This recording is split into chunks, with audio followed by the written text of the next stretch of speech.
Let's talk about this strange paradox that's at the heart of AI right now. On one hand, we've just seen this massive, almost overnight explosion in what AI can do. But on the other hand, for most of us, how we actually work day to day hasn't really changed at all.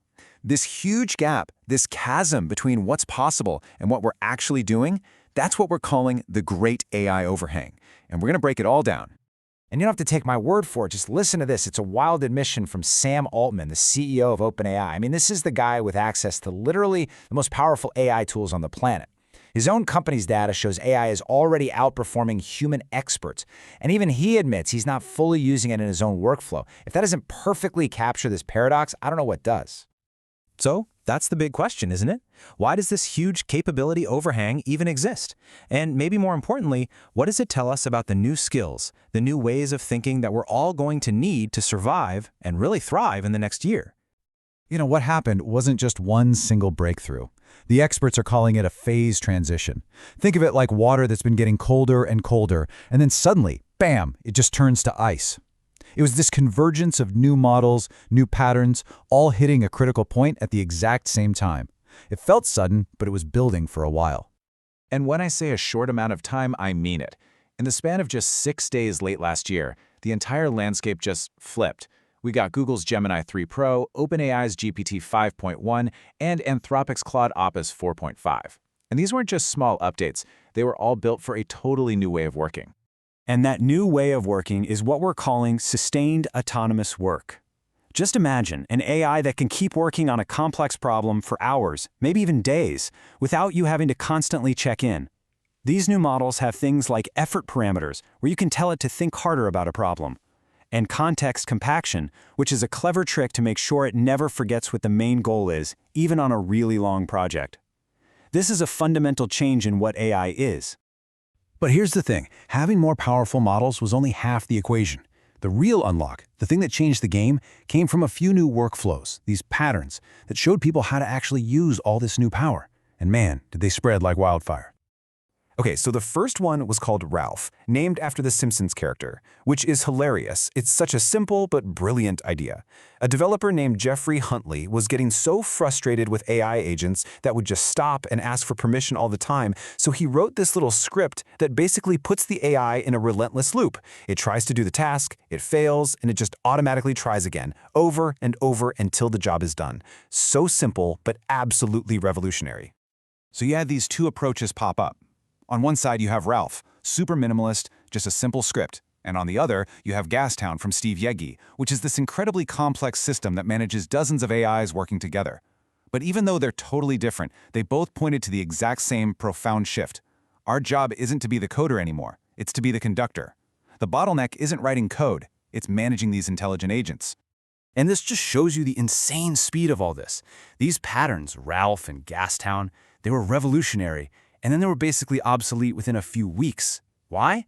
Because the big platforms saw what was happening and just built those ideas right into their products. And a perfect example is what Anthropic did in late January. They released a native task system for their AI, Claude. On the surface, it just looks like a to-do list. But what's happening behind the scenes is nuts. Each item on that list can spin up its own specialized AI agent with a totally fresh, focused memory.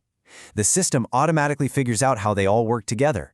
It's like giving the AI a blueprint for the whole project, so it never gets lost or confused. Okay, so the tech took this massive leap forward, but what does that actually mean for us in the real world? Let's look at the data and see how this new AI playbook is really changing the game for productivity. The numbers here are just staggering. OpenAI has this benchmark that measures how often AI's work is preferred over human experts. With the old models, it was 38%. With the new ones, it jumped to 74%. It literally doubled. Let that sink in. On 3 out of every 4 knowledge-based tasks, the AI's work is now considered better. And you can see this in how the top engineers are working. Andrej Karpathy, one of the key guys at OpenAI, said his entire workflow just inverted, completely flipped on his head in a matter of weeks. He went from spending 80% of his time coding by hand to 80% of his time just managing AI agents. So here's the really crucial point. Dario Amodei from Anthropic calls it the self-acceleration loop. We are now using AI to help us build the next generation of AI, which of course just makes everything go even faster. This is the real reason OpenAI just announced they're slowing down hiring. Not because they're in trouble, but because their existing engineers have become so unbelievably productive. Which brings us right back to that central problem, right? The capability overhang. The power is there, but most of us are not using it. So how do you adapt? How do you personally bridge that gap and start using these new superpowers in your own work?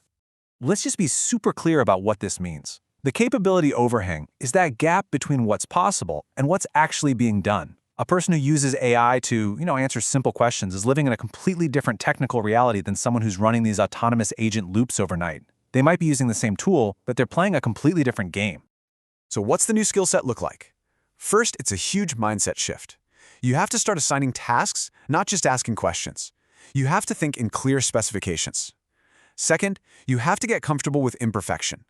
The reason the Ralph pattern works is because the AI can just try again and again. It never gets tired. This means your value isn't in the down-in-the-weeds implementation anymore. It's in the high-level work of planning and reviewing.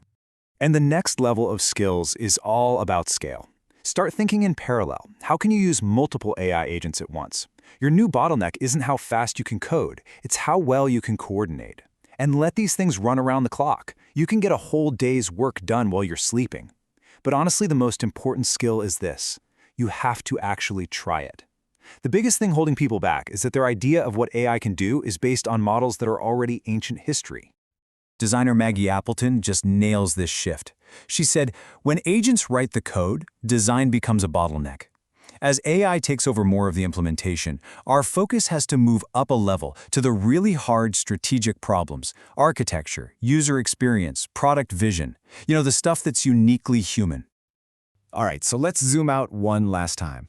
What does this new world of work really look like? And where is this exponential train headed? The fundamental shift is this. Your job is turning from a coder into a manager. The mistakes these AIs make now are more like the conceptual errors a junior developer would make. So the answer isn't to jump in and do the work yourself. The answer is to get better at supervising, at reviewing, at managing. And this brings up a really tough question for anyone leading a technical team. As our own manual coding skills start to fade because we're just not using them, how close do you keep your team to the actual code? There's no single right answer, but it's a decision you have to make on purpose, with a real policy, before it just sort of happens to you by default. And the reason this is so incredibly urgent is the timeline. The leaders in this space are projecting that AI will be able to handle most end-to-end software engineering tasks within the next 6 to 12 months. The pace is not just fast, it's accelerating. And so, we end right where we started. That capability overhang, it's not just real, it's getting wider every single day. This isn't a small, incremental change we're talking about, it's an exponential one. And in a world that's moving this fast, the future isn't going to belong to those who are scared of that gap. It's going to belong to those who see it for what it is, the single greatest opportunity of our time, and have the guts to cross it.